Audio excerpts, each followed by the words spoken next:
he drew huge crowds because people wanted to see, who is this man that the British state is silencing? What does he sound like?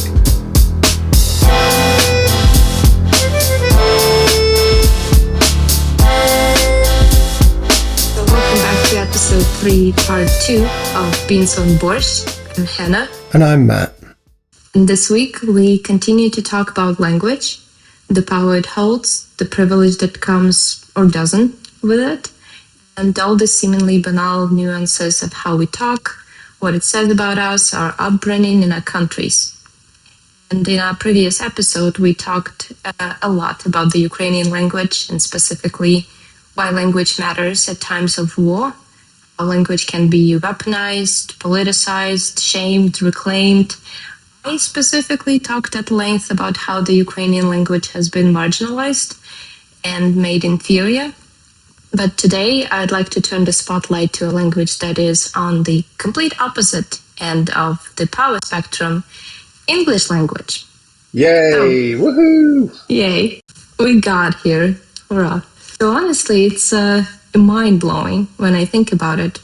Ukraine is the only country in the world where I can kind of like get my language needs met, if I can say that. And even in Ukraine, it'll be fragmented. English, on the other hand, is a language that rules them all.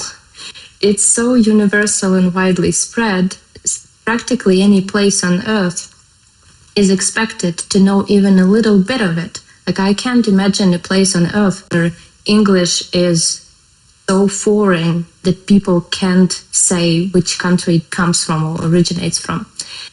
So my question to you today is philosophical and borders on probing for privilege, but have you ever thought about it? Have I ever thought about my language privilege being English? Yeah. Yeah. Just how lucky you are. Yeah, I mean, obviously massively fortunate to my thrownness into being found that I was in England. Reminds me of that Louis C.K. bit where, you know, he's lining up to go back to planet Earth after dying once. And they're like, what would you like to come back as? And he's like, I think I'll choose white male. It's pretty good any period of history, right? So debatable.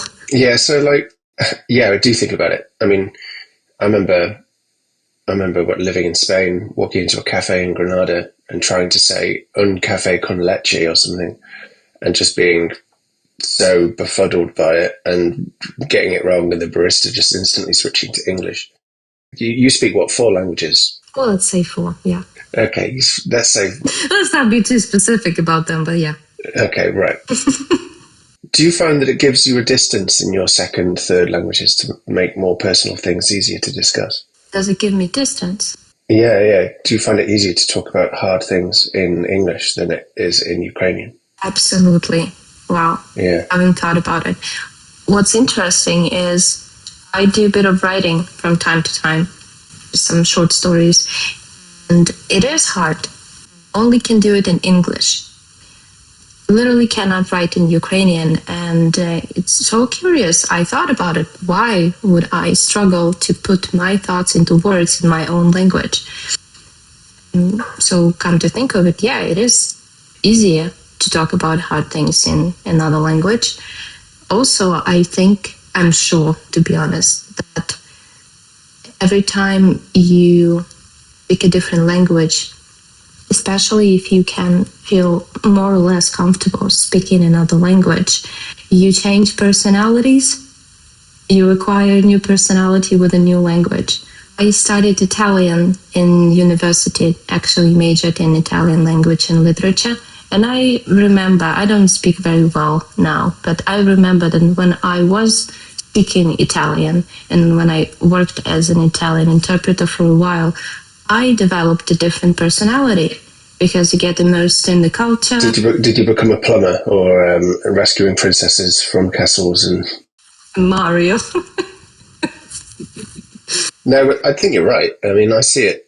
The thing about being English is, right, we learn language relatively late, and I'm speaking generally here from a comprehensive point of view. You know, I have friends that have moved to countries and picked language up really quickly. But generally there is an overarching embarrassment when we go to another country because we can't speak the language and we feel like we should. So there's that sort of expectation there. Now, that feeling of embarrassment can kind of lead to really awkward, very English strategies, like speaking slowly or loudly or a fake accent. Oh my God. Yeah, The yeah, worst. the worst. There was quite a famous football manager, Steve McLaren, who was like the perfect example of this. He was like an English manager in Holland, and when he was doing an interview, he kind of had this like fake Dutch accent. It was like totally ridiculous.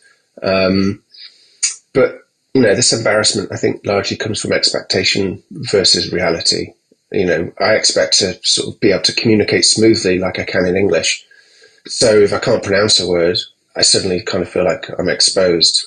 But over time, living in Spain, I got a bit better at it, realised locals aren't laughing at me and they do appreciate the effort. So Yeah, I guess it also depends on the country. For example, my experience with Italian, when I just started learning, and I think it was my sophomore year at university, I was still very bad with it because Italian is also a difficult language and it's a completely different language family. It's not like Slavic language. And I didn't speak English very well when I was studying Italian. I was still very bad, and I had a job that helped me like practice Italian, translating or interpreting at an exhibition. I was so nervous, practically terrified of speaking. I had the language barrier.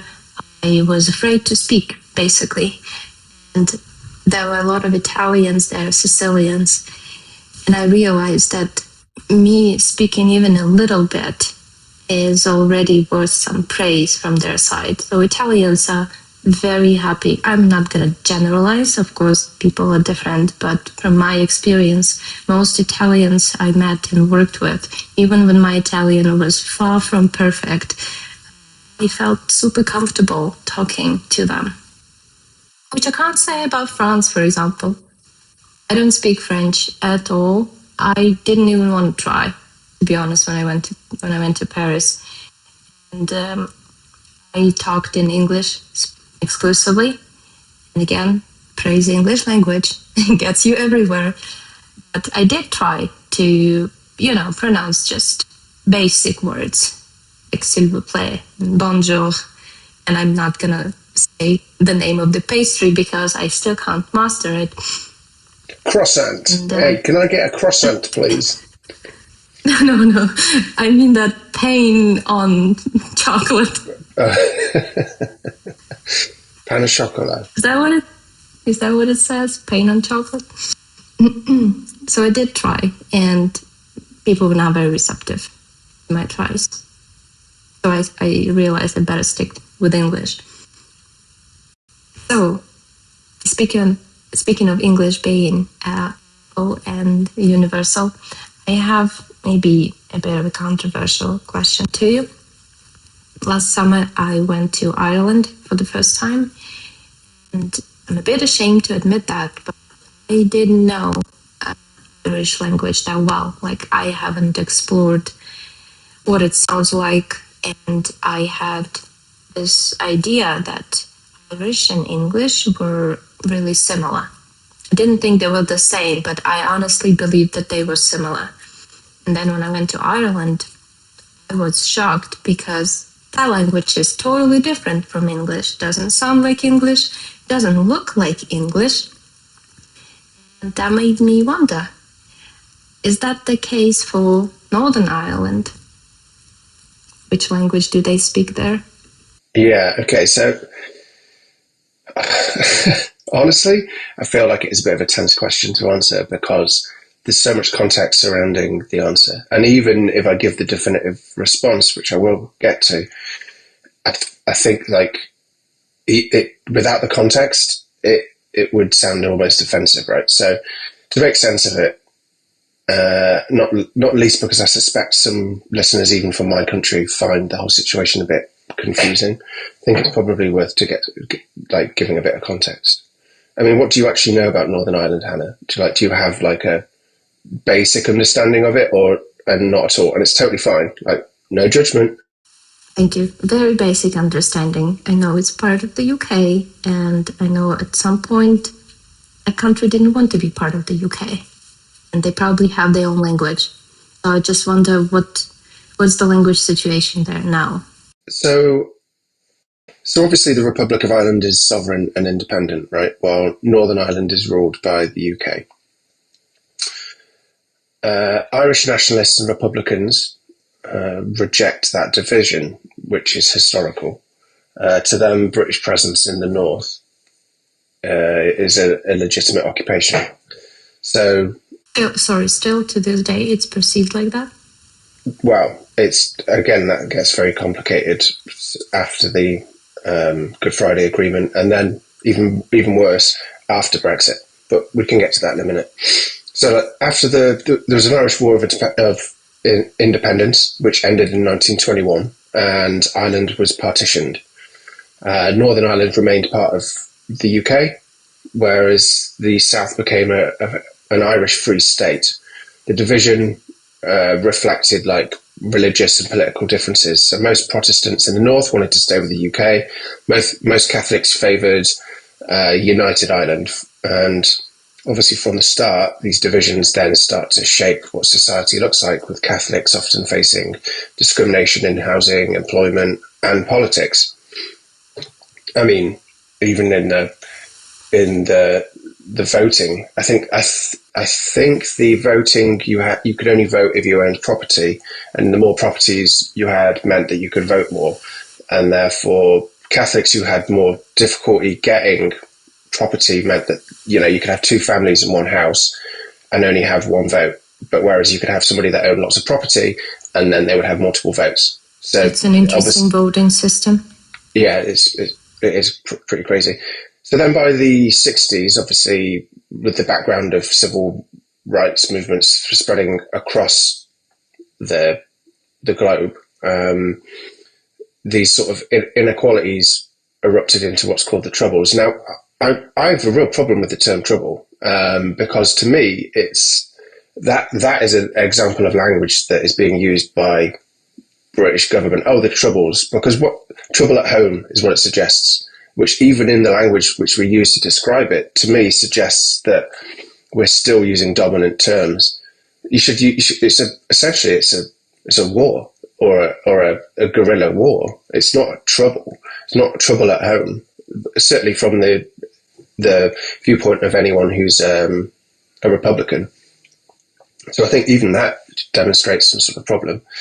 But what were they? So they were a conflict from basically the 60s until 1998, when the Good Friday Agreement came in and largely ended the violence. But there's still loads of problems, or we should say challenges, that they face, and ongoing sectarian divides. And Brexit obviously has caused so many problems. As you can imagine, the Good Friday Agreement sort of stems all violence, and then all of a sudden Brexit comes in and there's talk of a hard border being put in either along Ireland and Northern Ireland or along the sea between Northern Ireland and England, and that hard border then disintegrates any sort of understanding of peace. So there's been a lot more violence that sort of erupted recently as a consequence of that. Now, language in Northern Ireland reflects this sort of like history of division. English is the official language. It's used in governments, courts, public administration, right? In other words, it's sort of like the language that official life runs on. But there are also recognised minority languages like Irish, obviously, Gaelic, associated with Catholic nationalists, and Ulster Scots as well, linked with Protestant Unionist communities. Both have sort of like cultural and educational protections. And, I think like promoting these languages is kind of like about Northern Ireland's diverse culture now. English dominates in government, media and daily life, while the remaining languages are kind of like minority languages with cultural and sort of symbolic significance. Having said that, these languages still very much struggle to sort of manifest, and you can see that across the sort of like culture of murals. So if you walk around Belfast and in Derry, like they're pretty much everywhere, and you kind of need to ask, like, what are these murals? And they're essentially ways for communities to say what they want to say, whilst there's like a hostile British press that forbade any sort of representation. The reason I'm asking is because obviously I have my own, we have in Ukraine a big language challenge as well. And it's always been this divide between Ukrainian and Russian in Ukraine. Right now, of course, since the full-scale invasion started, Russian has become less protected. It's a minority language. People still speak Russian, but of course, Ukrainian is the only official language used in documents, signage, education, etc. And we still have this huge debate because two languages are very widely used in Ukraine. And people often speculate that multiple countries in the world where two languages or three languages or sometimes four languages are official. Why can't we have that? And I think it hugely depends on the context. So for example, I know like in Canada, they speak English and French, right? In Switzerland, they speak English, Italian, French, and German. And I just think that it largely depends on the context, because if one language is being persecuted in favor of the other, it's not really fair. So I was just wondering, my question about what language they speak in Northern Ireland was like, is it kind of like the Canada situation with English and French? Or is it more like, for example, what we currently have in Ukraine, where we only have one official language, and then, of course, we have minority languages like Russian? It would depend on what part of history you go to. That choice would be potentially more inflammatory. So if you're talking late 70s, early 80s, it's going to be massively inflammatory to say you can only speak English. I can see Republicans are going to think, no, fuck you. Like, I am a Republican. I want to speak my mother tongue. You're an occupying force. Why should I be forced to speak yours? So my answer is, like, it depends what period of history you go back to. Like post 1998, probably less inflammatory to say English is the dominant language. But I can guarantee you that some Republicans are not happy about it, and that's an understatement. I can see it as being still massively antagonistic. I mean, what the British press, well, it wasn't the British press technically, it was the state. What the Tory government did in the late 80s and noughties to their coverage of different representatives or supporters of 11 Irish political and military organisations was kind of not just outrageous, but like farcical. Do you know anything about this? No. Okay, so in I think it was in 88, they amended the British Broadcast Restrictions Act, right? And what they did was they just banned these 11 political military organisations from prohibiting any direct statements. So that put pressure on the independent press to never do interviews or to not cover any sort of speeches or marches. But because of the way that the amendment was worded, it allowed the British press to get around it by bringing in actors to voice over the footage that they had. So you had like people like Stephen Rea come in and voice over an Irish accent over Gerry Adams. And so it just became this huge farcical thing, which even led to greater coverage of Sinn Féin and of Gerry Adams, because when he went on a tour in the States, he drew huge crowds because people wanted to see, who is this man that the British state is silencing? What does he sound like? Sorry. So he was out in the open. So people that were watching this broadcast, they knew that they were listening to a voiceover actor? Yeah, I mean, I think there'll be some people who weren't paying attention to the news that wouldn't notice the difference, but people who were, I was aware of it as a kid. I was aware of it. And it was so obvious that even the sort of comedy satirical show The Day to Day with Chris Morris, Amanda Iannucci, Steve Coogan, there's a parody of Steve Coogan dressed as a kind of Gerry Adams type figure. answering questions after inhaling helium to remove credibility from his statements. So, like, it became this, like, farcical thing. It's more than farcical. It's so bizarre. It doesn't make any sense to me, because I understand the desire to silence the voices that might say something controversial. And they couldn't do that, I guess, because they were worried about democracy. And they still wanted to maintain the idea that we have freedom of speech, so like everyone can say what they say. Yeah. And instead of just not interviewing him or not broadcasting him, they hired a voiceover actor, or actors, multiple, right?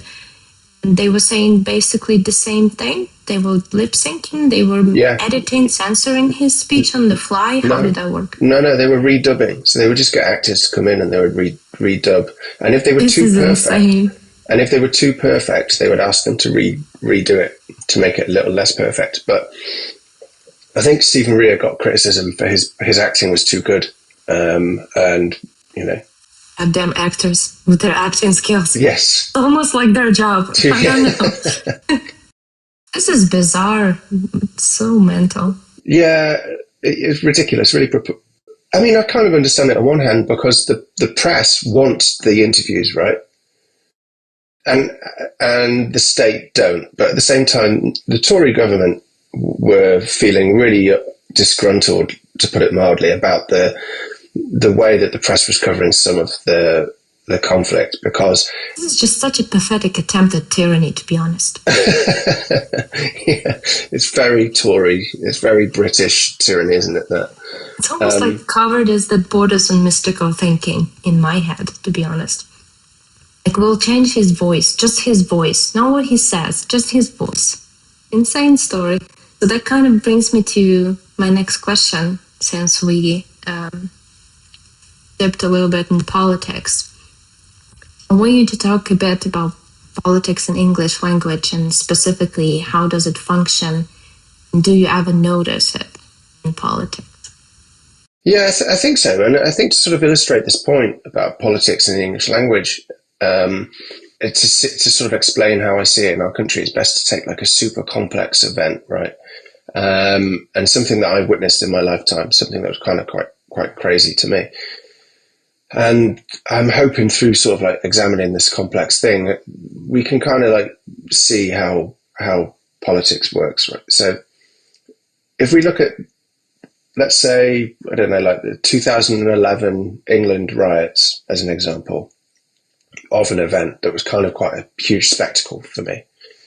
So anyone that doesn't know, like these riots in 2011 were five days of widespread disturbances across England, right? And just 5 days. I just need a lesson in rioting. Oh, let's not play 5 days. Let's not play misery top trumps.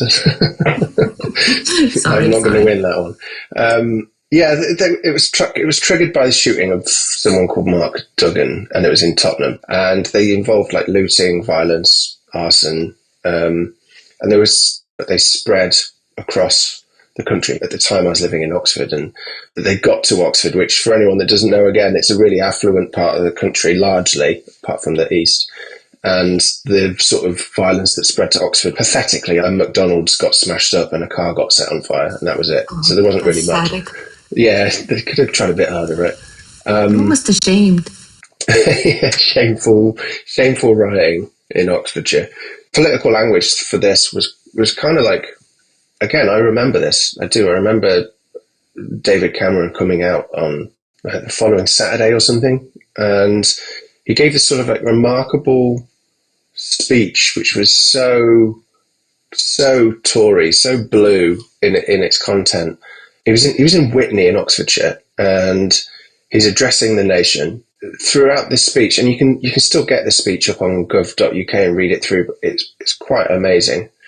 He talks about moral collapse, broken Britain. He says, there's a line where he says, like, the sight of shops being looted, of people being attacked and communities being terrorized, that is moral outrage. He goes on to blame children without fathers, so single mothers again, which is like mid-90s Tory. Schools without discipline, communities without control. basically frames the whole thing as this moral failure, placing responsibility upon the individual, which is, key liberal philosophy.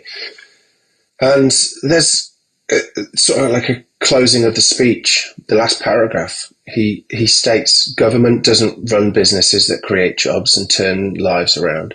Government doesn't make video games or print magazines or create music that tells people what's important in life. Government can't be on every street, in every estate, instilling values that matter.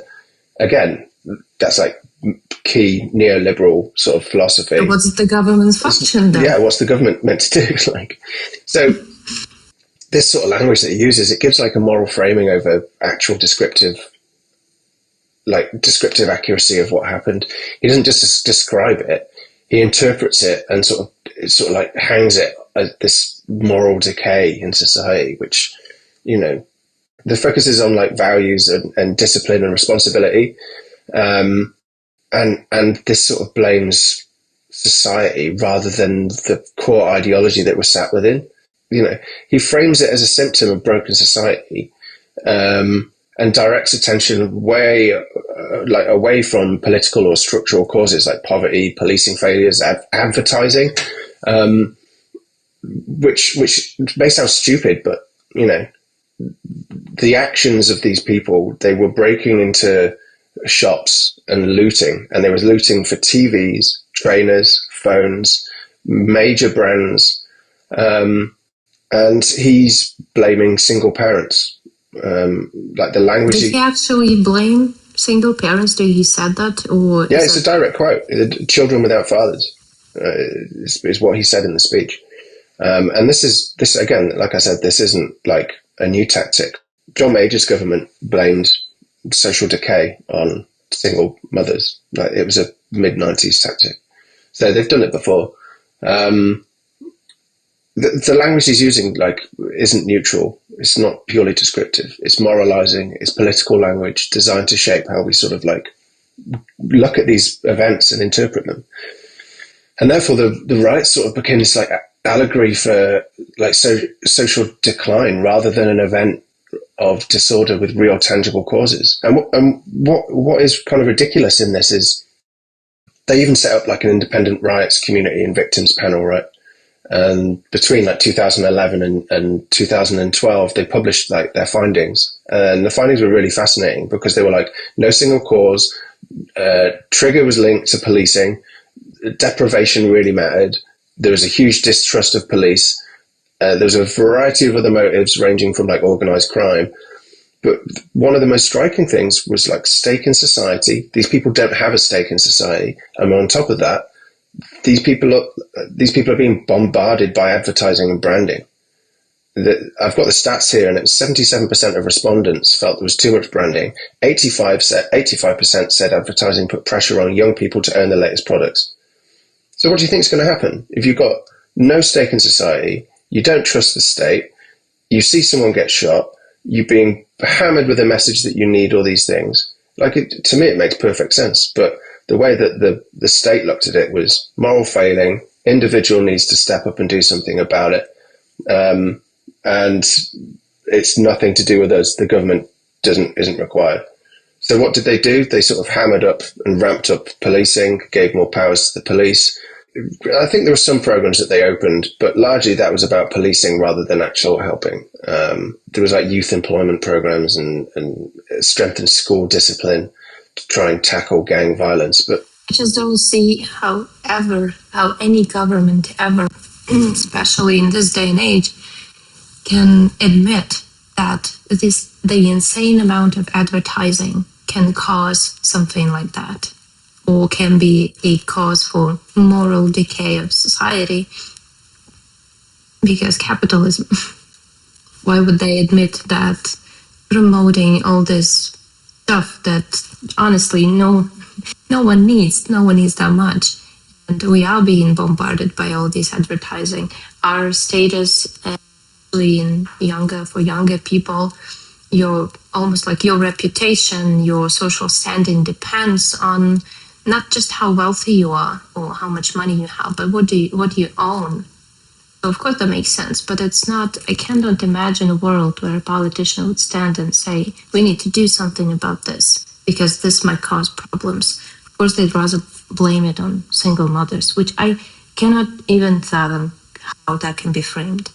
Yeah, I mean, like, the whole constellation of the problem, right? The findings that the independent committee found, they're all so interlinked, and it's so complicated that to just simplify it and frame it as a moralistic failing of society that then puts it back onto the individual. I can see how a neoliberal will want to view it like that. And I can see it really chiming with the electorate largely.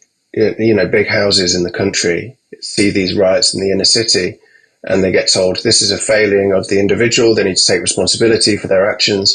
You could quite easily see them with their slippers and their brandy go, oh yes, of course, they should take this on the chin. They should get into prison. They should, you know, I can see that really chiming with their electorate. There's a reason why largely those areas vote Tory. Inner city London is, I think, largely Labour, or potentially that might change to Green, because they're more connected to the problems that they see. And the home counties don't want change. They want to keep their money. There is a reason why they're voting Tory. And so that sort of position on it would chime well with the electorate. And so that's what they've gone with. They're not idiots. They're not just misreading it. You know, they are very cleverly spinning it. So language is being weaponized and language is political. Oh, it is. I mean, look, let's look at another example. Like, look at the Brexit poster Breaking Point. Oh, I actually remember that one. Yes. I mean, this was a photo op with Nigel Farage stood in front of a huge billboard which had a picture of loads of immigrants, refugees, and then the big words breaking point underneath, implying that our country's at breaking point regarding immigration. Now, I don't have a problem with having the immigration conversation. I live in the north of England, so I get that conversation quite a lot. Or does it depend on the part of the country where the immigrants kind of like gather? No? I don't think that's uncommon. And I think wherever there's an area of high integration and low investment, you're going to get conversations about immigration. It's not just the north of England. You know, you have these conversations in areas like Kent, where they're on one of the borders where a lot of people are coming to. So, and I think historically people are quite uncomfortable talking about it. It's not the people in boats you need to worry about. It's the people in private jets. Those are the problem. The way that this poster sort of demonized migrants and refugees, that really chimes with people who feel disenfranchised. And it really worked. These migrants aren't individuals. They're a mass. They're a threat. And obviously, they're going to take your job. Not just your job, but your culture. That's what they're going at. So that your culture is it's like framing it as a war. Your culture is being eroded. And again, I can see how people would feel that. You just have to go stone's throw from mine. If you walk around areas, they don't feel historically English anymore because you've got a new population of migrants in. Now, I think that if you invest a bit in these sort of areas, then that's not necessarily a problem. But when you leave people to figure it out themselves, and then you don't invest in jobs in those areas and remove their industries during the 80s and don't replace those industries, and you have 3 generations of males that can't get jobs, I can see how that could rub up some feathers, you know. So it's not just as simple as these people are just racists. Well, a lot of them will be. It also looks like a vicious circle for immigrants, because at one point you have, these people are going to come and take our jobs, and your taxes, your benefits will go to these people because they need something, they need support from the government. So I would think that a person coming from another country to a different country will want to establish some sort of position here, maybe open some kind of small business. And what the small businesses are, maybe it's like a really small store with their local food or other goods. And of course it infringes on the culture because they bring in their culture with them. So now they are threatened with that as well. Yeah, Like it's like you can't win. yeah, and to be clear, I think largely people really love the diverse nature, you know, in areas where it works. In areas where it's not been invested and looked after, you see problems and you see disgruntled, but on both sides, you know. But once they're sort of like pictured as a mob, like it's so you see it through history so often. Uh, they become dehumanized, and then anything is used, uh, anything done to them sort of feels justified. So And because the word mob in itself has negative connotation. Like when you say the community, it's almost like it's so wholesome. It sounds so wholesome. It's a community. Community is powerful. Community is commendable and capable of good things. You know, communities rebuild and make things better. Mob destroys, they loot, they steal. They're not people. yeah, and that's sort of like that sort of position on a group of people that are sort of talked down to. You see it not just with immigration and immigrants, you see it with welfare language. So, do you understand what I mean when I say welfare? Yeah. No, just my next question. What's a welfare language? Not a welfare language, but you see it with like people on like benefits, right? So when you lose your job, so I can remember my dad lost his job and we had to go on job seekers allowance or something like that. I was very young at the time, so I can't remember the ins and outs of it, but the press labels people on benefits as scroungers, benefit cheats, dependency culture, all these sort of keywords. And obviously these media organizations that are purporting these stories are all owned by billionaire individuals that have probably moved all their fortune to Monaco so they don't have to pay tax in this country. And the idea that our society is going down the pan because we're losing loads of money due to benefit scroungers, it's maddening. And particularly sticks in my eye a little bit because I was on help from the state as a little lad. Like I went to a comprehensive school, which is like state funded, right? It was a really good school. Like Bishop Heber was, woohoo, go Heber. It was a really good school, right? But I grew up on free school meals, where we were given, I think it was like £1.10 a day to have, or the equivalent of £1.10, which was like either chips and gravy, that'd be a meal, or you could go, you could get what were called scavvy dinners. And scavvy dinners were like a sandwich, a packet of crisps. But what they did was they put them in these weird blue and white bags. No. Yeah, blue and white striped bags. Where have I seen? I have a bad vibe. I have a bad feeling about it. Where have I seen people being marginalised before in blue and white stripes? You think it was intentional or just a very unlucky coincidence? It was just very unlucky coincidence. And you used to have to stand there, right? And you used to stand in front of everyone. You used to have to go get these scavvy dinners. Yeah, so it's very sort of personal whenever I see the multi-billion-pound press attacking benefit scroungers. It's like, get fucked. Sorry, these words, I assume, because these words are new to me, benefit scroungers, I bet they sound a bit offensive. So were they actually used in the press? They weren't shy away from it? No, yeah, of course that's how they talk about them. They're really offensive. Wow. Wow. And like I say, like, yeah, we might have quite a lot of people on benefits, right? And it might be eating into a lot of public money. A lot. Not really relative, not really when you contrast it to tax evasion and tax avoidance. It's not even close. But why might you have 3 generations of males in Rotherham that can't find work? Because when you walk down that high street, you don't see a bustling economy. You see cash converters, which are like places you can go and sell your equipment. You see casinos. There was one place which was offering A casino, if you join the casino today, you got 50% off your first suntan in the suntan salon next door. Like, that's what the high street is, right? Wow. And I'm not criticizing Rotherham, right? I'm not having a go at the place. What I'm getting at is when you see why it exists. Yeah. Why this option even exists. Well, just the reason that they can't work is not because they're lazy. There will be some that are fucking lazy, but it's largely because there's just no opportunities there. They've been robbed of them.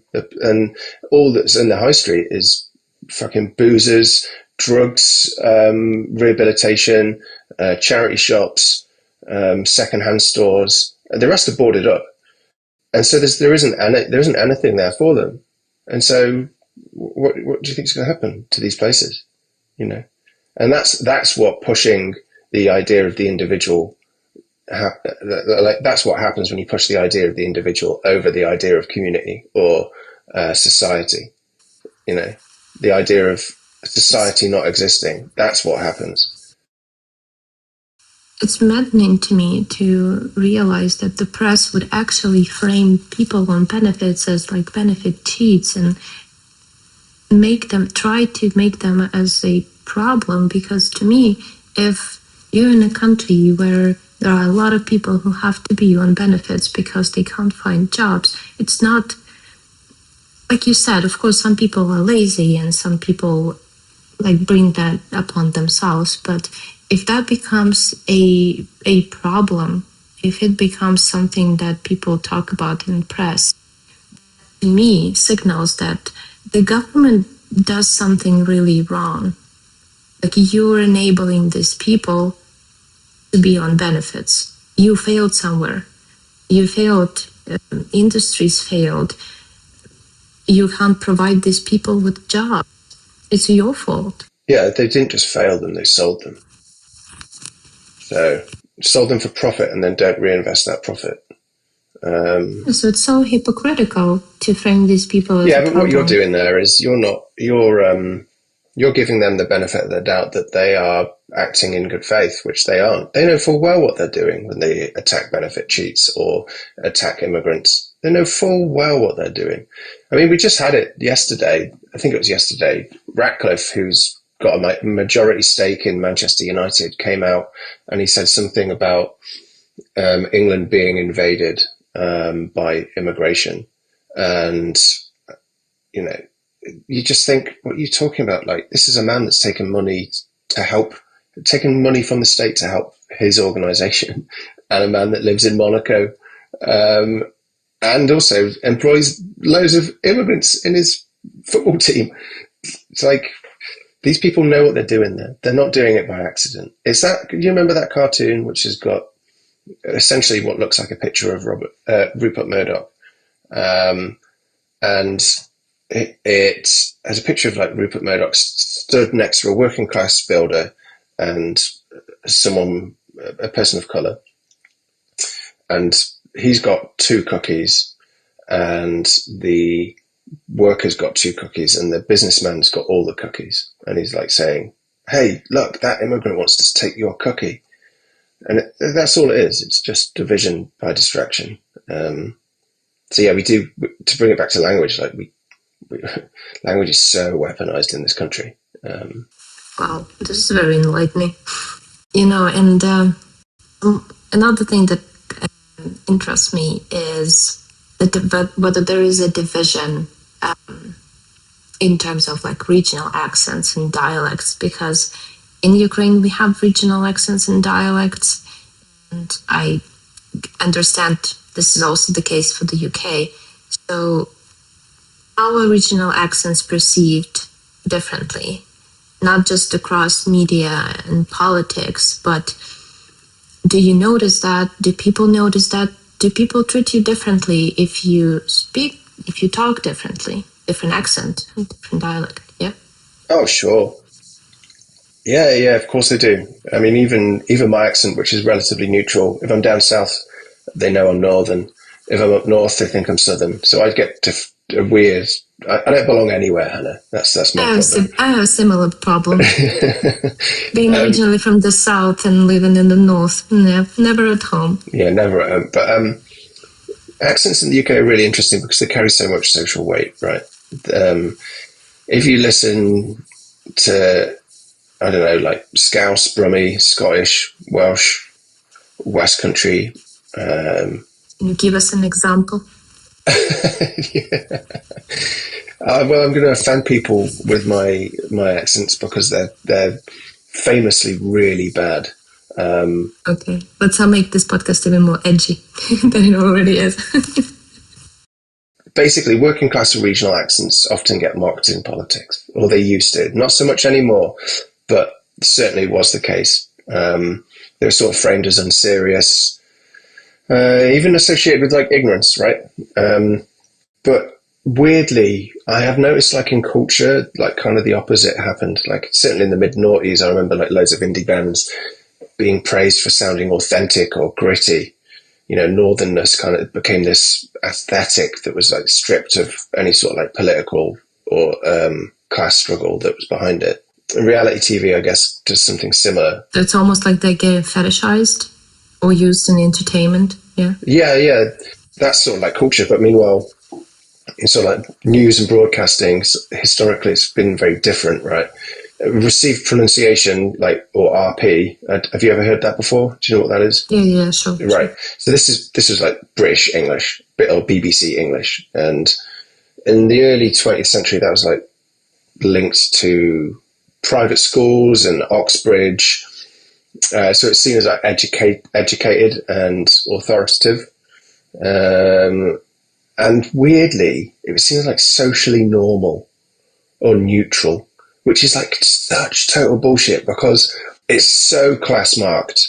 And the BBC basically deliberately trained everybody to speak in RP so that this would unify the nation and everything would be intelligible. And it's so recognizable across the world. Like, you know exactly when you're listening to BBC. Right. Well, so it's sort of changed a little bit now, especially with like more regional radios. So you can have like local radio. But that didn't happen until like much later. And I still think it is the case that you can listen to somebody who has sort of more neutral RP accent and they can say something confidently, or you can have a working class person from, I don't know, Liverpool or even East End London. I mean, okay, good example, right? Gary Stevenson knows his shit, obviously super educated, been in the city, experienced, so he's not just an academic, he has lived it. And yet when he talks, I've even had conversations with like more of the boomer generation where they just think that he's not quite clever enough or quite right. And that's entirely down to his accent and class and probably what he wears. You know, turns up in tracky bottoms, like why the fuck shouldn't he? Like he still knows what he's on about. But they'll listen to Rory Stewart and prefer Rory Stewart over him, but that's largely down to his aesthetic, I think. I'm afraid that's all we have time for today. Okay. I mean, we've done very well. We talk about a lot. With this episode, we really cemented one thing, that language is power. It decides who's taken seriously, who's blamed, who's entertained. Words can moralize, erase context, make injustice feel normal, and all these whimsical things like regional accents, political speech, and even the labels that we use for communities, they really do shape perception and identity. And my favorite conclusion from these two episodes is that language is never neutral. History, it's your identity, it's power, all rolled into words. So for our next episode, we'll actually have a guest join us to talk about civilians on the front line, what I call the borderline experience of serving the military without actually serving in the military in Ukraine, and what it's like to be part of the international volunteering effort so close to the trenches, so close to the front line, how people from all over the world find their way to Ukrainian frontline right now and what makes them stay. So that's next time on Beans on Borscht. Until then, it's goodbye from Matt. Goodbye. And it's goodbye from me. Goodbye.